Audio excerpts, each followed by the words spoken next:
those who articulated and wrestled with and negotiated with Sharia at the time.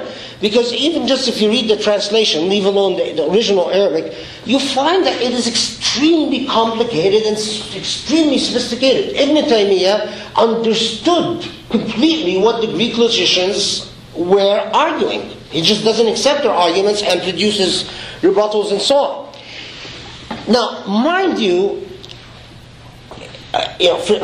put aside all the stuff about Muslim strengths and all the machoism and all the stuff that I personally don't believe about Islam being the fastest growing religion and all that stuff.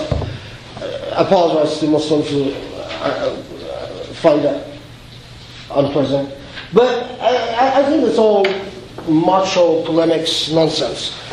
The fact of the matter is, for whatever, no matter how much oil Muslims have, or no matter what government is in place, fundamentally there is an existential question.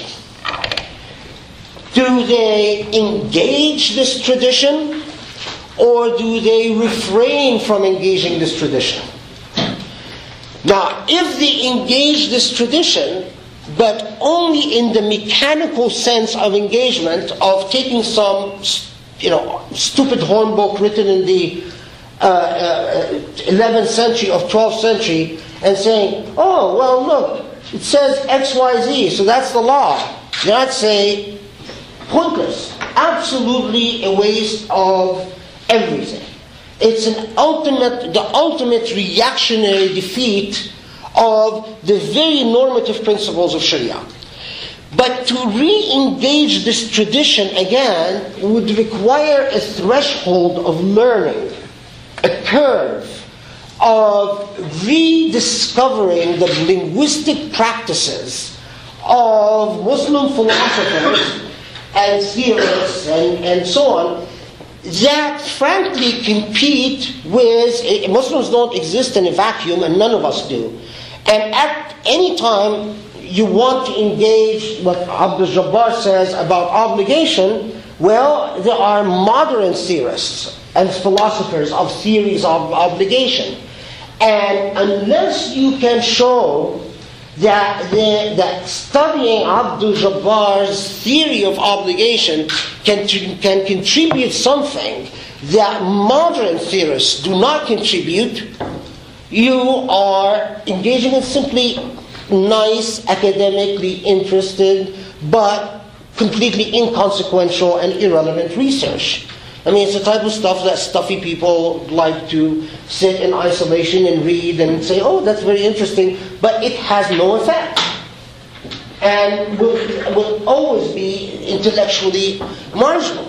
Now, of course, having said all of this, I understand fully, as often when I say this,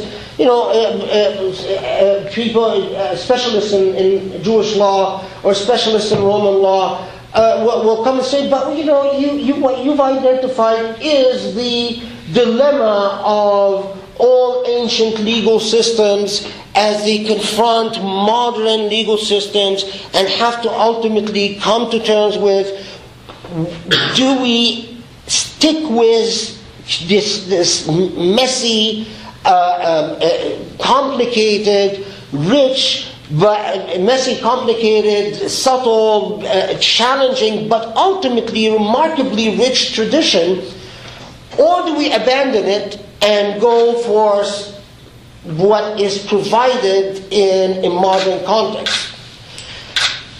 I'll end with this.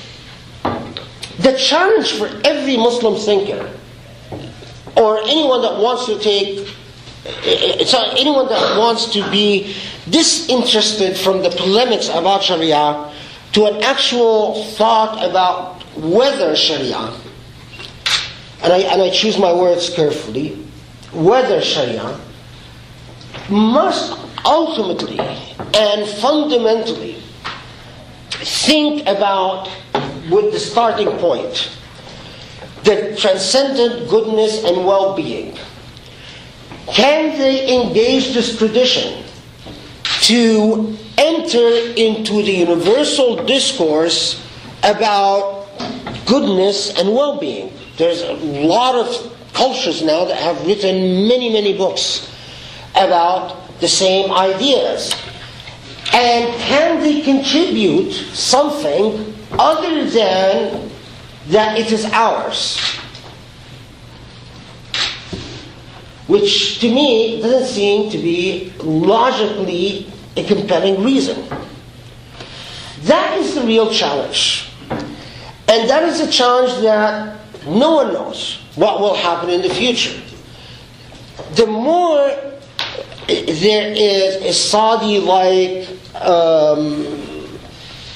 non-thinking, slavish adoption of some hukum or some ahkam from a medieval age without reworking the whole epistemology of engagement with the divine through the fiqh to so on, then it is an engagement in utter frivolity.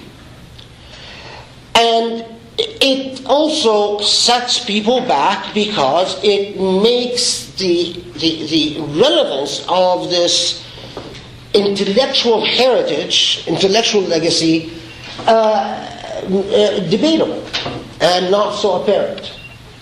That is a real challenge, in my view, to Muslims everywhere, not what a bunch of either Islam-hating or Arab-hating or whatever-hating people think or say about the Islamic tradition.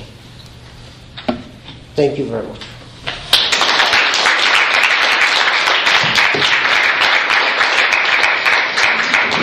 I'm going to take the moderator's prerogative to ask the first question and open up for questions.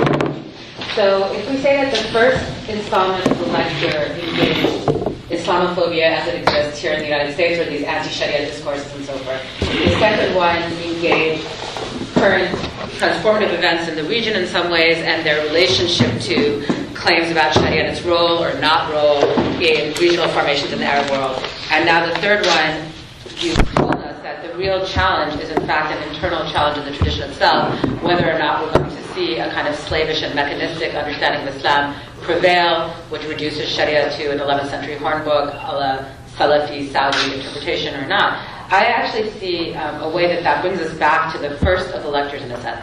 Because what is it today that is making the Saudi Salafi model so pervasive in the region? And I think one of the answers to that is a geopolitical fact about the Saudis having been given a platform from which to really, how to put it, enhance their message by virtue of their privileged relationship with the United States. So we understand, we, who are the place where we began these lectures, have misconceptions of Islam, understand it in a very limited way, nonetheless project a very important regional role in the Middle East, in the heart of the Islamic world, because of the power position that we have. We have the most soldiers deployed, we have the most resources committed, we're the hegemon of that region, much more so than any regional actor.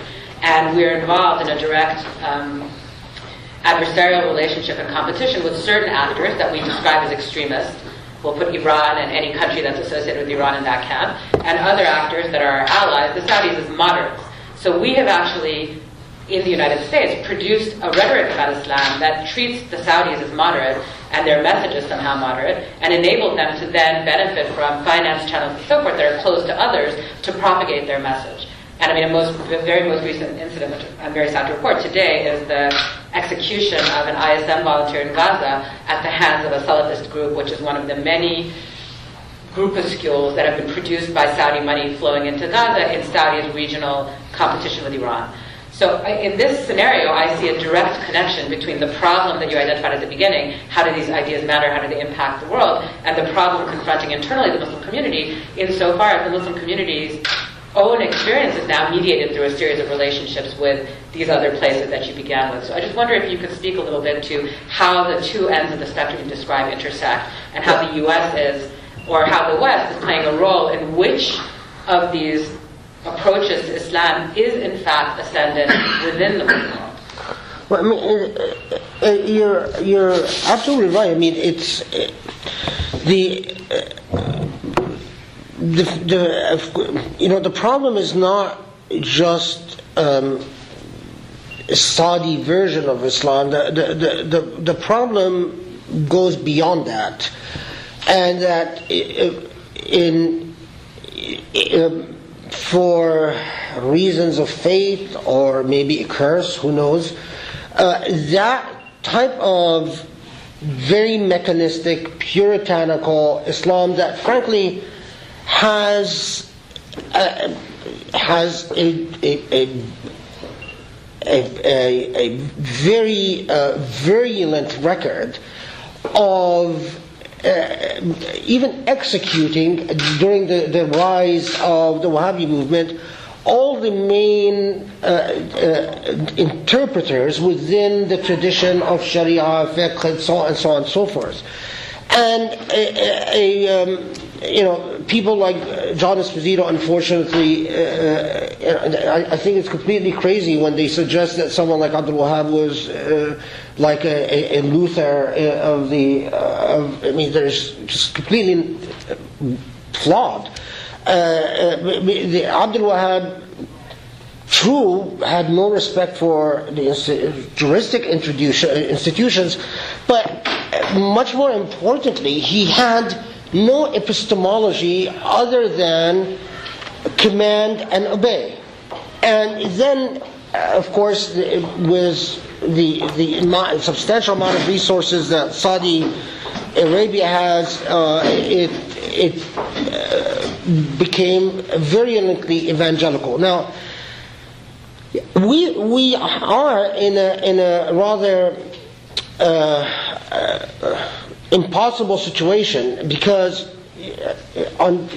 take many of the current anti-Sharia legislation. I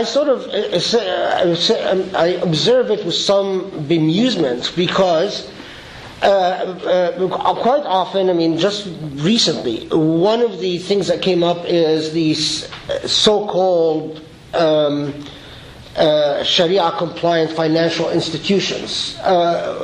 Whether they are or not, is there really... and there's a wonderful British case which basically looks at a mortgage arrangement by one of these so-called Islamic banks and says, this is utter nonsense. This is you haven't avoided interest, and you haven't really... all you've done is that you've put the seller in the absolute position of power until the buyer can pay off the very last installment, and but used a fancy Sharia term to silence critics. And so, okay, fine. Now, these institutions were very aggressively championed by Saudi Arabia, and there are power dynamics in it.